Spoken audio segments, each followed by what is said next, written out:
को राधे राधे। मैं फिर से लेकर आई हूँ एक और कहानी।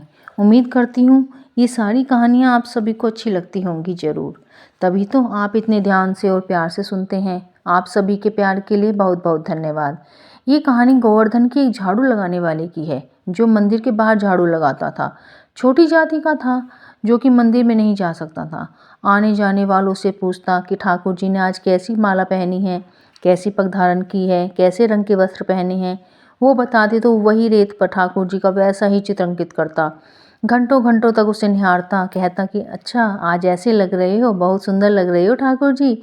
जब सारे भक्त चले जाते, मंदिर के पट बंद हो जाते दोपहर को, तो उसी तरह चित्र को अंकित करता और घंटों तक निहारता रहता।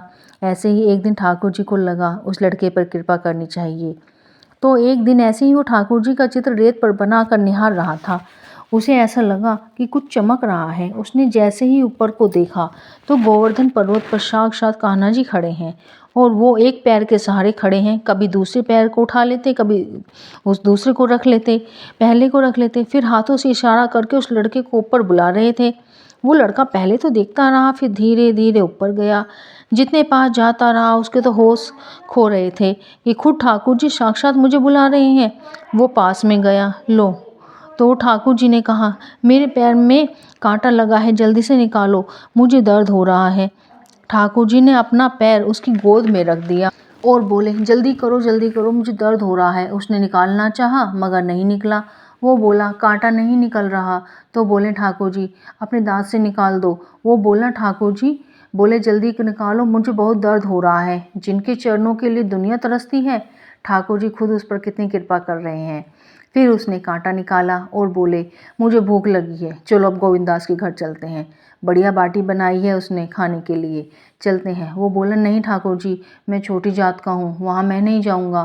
ठाकुर जी बोले, तो मैं कैसे जाऊँगा, मेरे पैर में तो दर्द है ना, चला नहीं जा रहा मुझसे, तुम मुझे कंधे पे बैठाकर उसके घर तक ले चलो। उसने कहा, नहीं ठाकुर जी, अगर उन्हें पता चला तो मुझे बहुत डांटेंगे। ठाकुर जी ने कहा, मैं हूँ ना। ठाकुर जी के कहने पर वो लड़का ठाकुर जी को कंधे पर बैठाकर गोविंदास के घर ले गया। ठाकुर जी बोले, यहीं उतार दो और तुम उस पेड़ के पास छुप जाओ, मैं तेरे लिए भी बाटी लाऊंगा, तुझे भी भूख लगी होगी ना। फिर ठाकुर जी अंदर गए। गोविंदास बोला, आ गए, आओ भोग पाओ। बढ़िया बाटी परोसी, ठाकुर जी खाने लगे, कुछ कुछ अपने पीताम्बर में छुपाते गए। गोविंदास कहने लगे, आज आपको बहुत भूख लग रही है ठाकुर जी। फिर बोले, बस बस बस हो गया, अब मैं चलता हूँ। जैसे ही जाने लगे गोविंदास बोले, आज आपका पेट कुछ ज़्यादा ही नहीं निकल रहा, और आपके पीताम्बर में क्या है। वो बोले, कुछ नहीं कुछ नहीं। ऐसे बात करते करते वो बाहर तक आ गए। उन्होंने कुछ नहीं, आज थोड़ा ज़्यादा खा लिया इसलिए।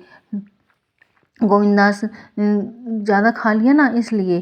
ठाकुर जी का पीताम्बर जैसे ही देखा गोविंदास ने, उसमें 8-10 बाटी थी। बोले, ये किसके लिए। वो कहते कहते बाहर तक आ गए। बोले, मैं जा रहा हूँ। गोविंदास बोले, पहले ये बताओ ये किसके लिए है। ठाकुर जी पेड़ की तरफ देखने लगे तो वो समझ गए कि वहाँ पर कोई है। फिर गोविंदास ने कहा, कौन है वहाँ। तो वो लड़का बाहर आया, बोला, मैं मंदिर में झाड़ू लगाता हूँ, ठाकुर जी मेरे कंधे पर बैठकर आए हैं। महंत जी बोले, वाह ठाकुर जी वाह, हमें तो मंदिर जाने से पहले पवित्र होना पड़ता है, नहाना पड़ता है, साफ कपड़े पहनो, नहा धोकर दिन में 3-3 बार नहाओ, और आप अपवित्र होकर घूम रहे हो। जाओ पट खुलने से पहले गोविंद कुंड में स्नान करके आओ। ठाकुर जी बोले, गोविंदास इतनी ठंड हो रही है, थोड़ा तो रहम खाओ, मैं आचमन कर लेता हूँ। और ठाकुर जी अपने ही नाम से गोविंद कुंड पर आचमन करने लगे। तभी गोविंदास ने पीछे से जाकर ठाकुर जी को कुंड में धक्का दे दिया। ठाकुर जी बोले, गोविंदास अच्छा नहीं किया, इतनी ठंड में तुमने मुझे पानी में धकेला, मैं देख लूँगा तुम्हें। तभी मंदिर के पट खुलने का वक्त हो गया। जैसे ही पट खुले सब देखते रह गए। ठाकुर जी के कपड़ों से पानी टपक रहा था। जल्दी जल्दी कपड़े बदले, अंगीठी जलाई, ठाकुर जी से पूछा, ये सब कैसे हुआ। तो ठाकुर जी ने सारी बात बता दी। तभी गोविंदास जी आए। सब गोविंदास जी को कहने लगे, तुम्हें शर्म नहीं आती, तुमने इतने ठंडे पानी में ठाकुर जी को पानी में धक्का दे दिया, क्यों दिया। तभी गोविंदास जी बोले, वाह ठाकुर जी वाह, मेरी बताई अपनी नहीं बताई, कहाँ बताऊँ कहाँ किसके साथ घूम रहे थे। ठाकुर जी ने कहा, नहीं नहीं नहीं, तुम मेरे सबसे प्रिय हो, तुम कुछ मत बताना। इस कहानी से पता चलता है कि ठाकुर जी को जात पात से कोई मतलब नहीं है।